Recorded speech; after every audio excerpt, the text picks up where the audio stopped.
1873, HMS Challenger was dredging the Pacific sea floor at depths no human had ever explored.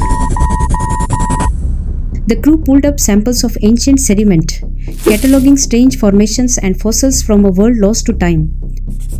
But among the silt and rock, something caught their eye. A tooth.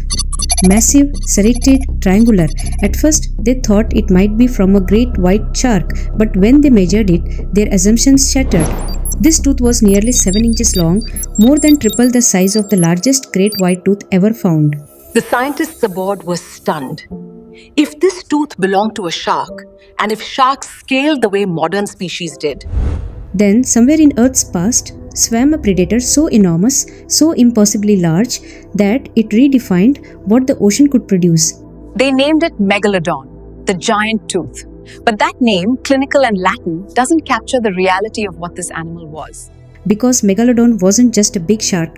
It was something far stranger, far more terrifying, and far more successful than anything swimming in our oceans today. Here's what we know. Megalodon first appeared around 23 million years ago during the early Miocene epoch, and it didn't just survive, it dominated the oceans for nearly 20 million years. Think about that for a second. 20 million years of uninterrupted apex predation. Humans. By comparison, we've only been around for about 300,000 years. Megalodon ruled the seas for a stretch of time so vast that entire ecosystems rose and collapsed beneath its shadow. And then, about 3.6 million years ago, it vanished. No slow decline. No gradual fade into obscurity. Just gone. So the real question isn't just what Megalodon was. It's how something so dominant, so perfectly adapted could simply disappear. Now, let's start with the most obvious question. How big was Megalodon? Well, this is where things get complicated.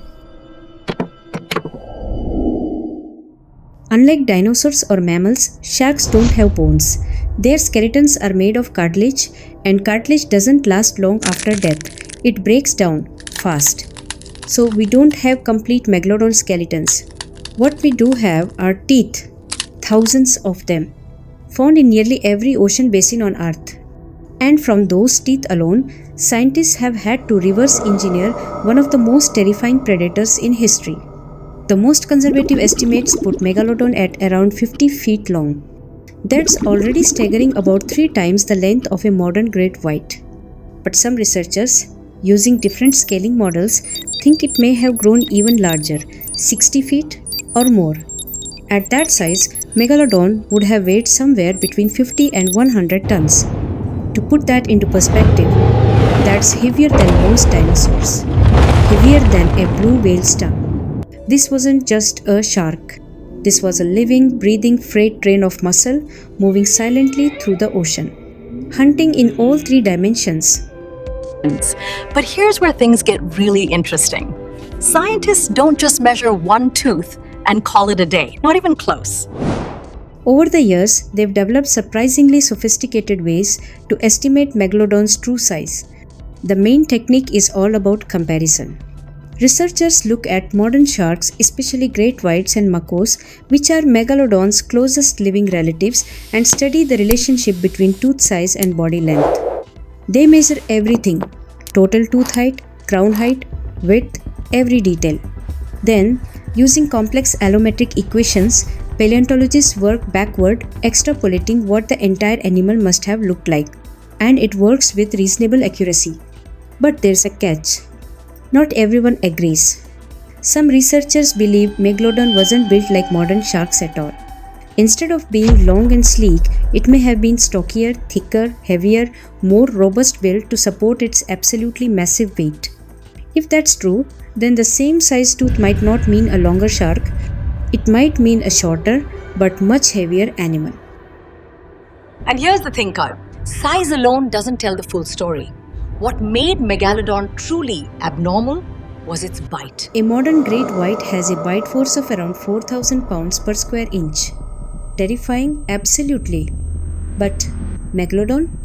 Biomechanical models suggest its bite force may have exceeded 40,000 pounds per square inches. That's more than 10 times stronger than a great white. More powerful than a Tyrannosaurus rex. In fact, It may be one of the most powerful bites ever calculated for any animal in Earth's entire history. Let that sink in.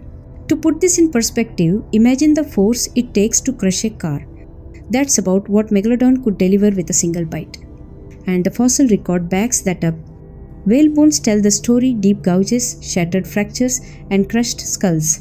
Megalodon didn't nibble, it didn't test bite, it pulverized. Skulls were crushed, spines were severed, solid bone was sliced through like soft tissue. Some fossil whale vertebrae even show bite marks that sank several inches into solid bone. These teeth didn't just cut, they crushed, tore, and sheared at the same time, creating catastrophic wounds that caused massive bleeding and instant shock. And then there were the teeth themselves. Each one was a masterpiece of evolution. Triangular, serrated, razor sharp. Those serrations weren't random either. They were perfectly spaced, designed to saw through flesh and bone with brutal efficiency.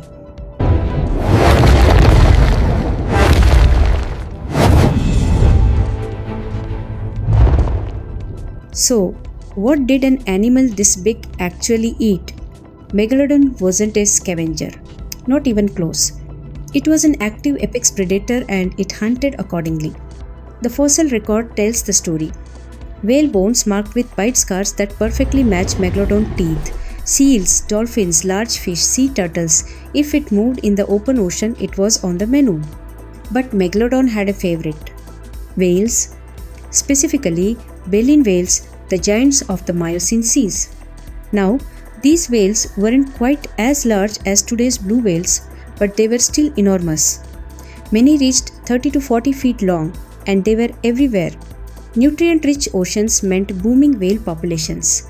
For Megalodon, this was the perfect prey, slow compared to its burst speed, packed with energy-rich blubber, and large enough to last for weeks. But killing a whale isn't easy. Even for Megalodon, these animals were powerful swimmers, capable of deep dives and sudden acceleration. So how did Megalodon bring them down? The fossil evidence suggests a brutal strategy. It went for the flippers and tail first. By crippling a whale's ability to swim, Megalodon turned a dangerous opponent into a helpless one. Fossil flippers show crushing bite marks damage severe enough to shatter bone and sever tendons.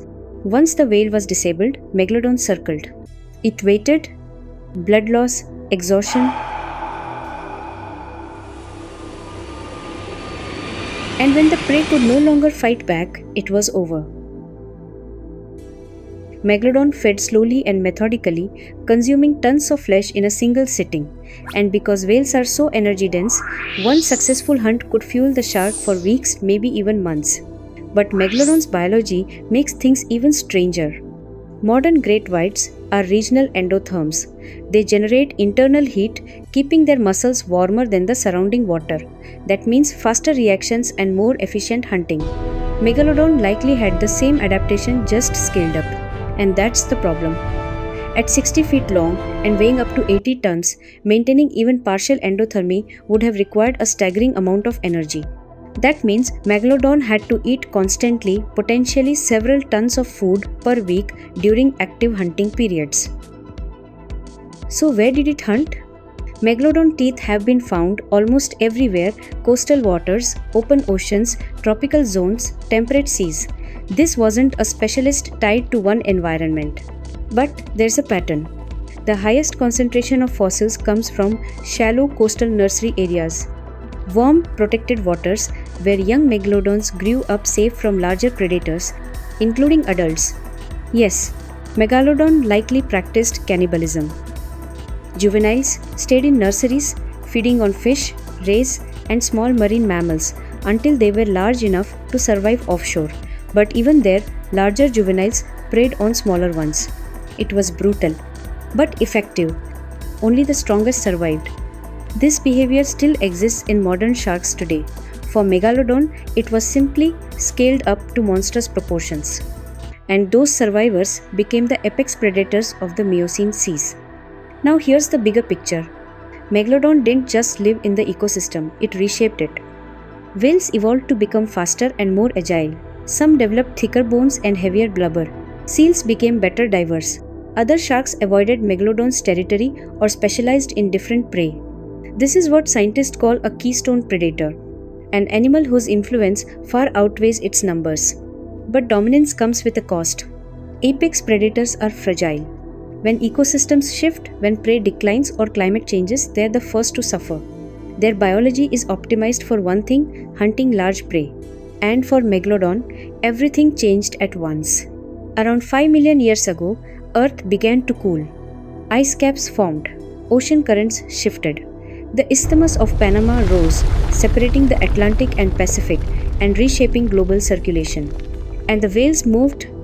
Baleen whales migrated toward colder polar waters following nutrient-rich upwellings packed with krill, perfect for whales. Disastrous for Megalodon. Megalodon was built for warm, temperate seas. Cold water slowed its metabolism and reduced muscle efficiency. Following whales into polar regions would have been a death sentence. Its greatest strength, its size, became its greatest weakness. But climate wasn't the only threat. A new competitor arrived. Orcas, killer whales, weren't bigger, but they were smarter. They hunted in groups, they communicated, they planned, they adapted in real time, and unlike Megalodon, they were fully warm-blooded. They could follow whales anywhere. Fossil evidence shows Megalodon's decline closely matches the rise of orcas and other toothed whales. These intelligent predators likely outcompeted and possibly displaced Megalodon entirely. And there was one more problem: reproduction. Megalodon reproduced slowly. Females gave birth to live young, but only a few at a time. Juveniles took decades to reach maturity. In a stable world, that's fine. In a rapidly changing one, it's fatal. Populations declined faster than they could recover. So this is the storm that ended Megalodon.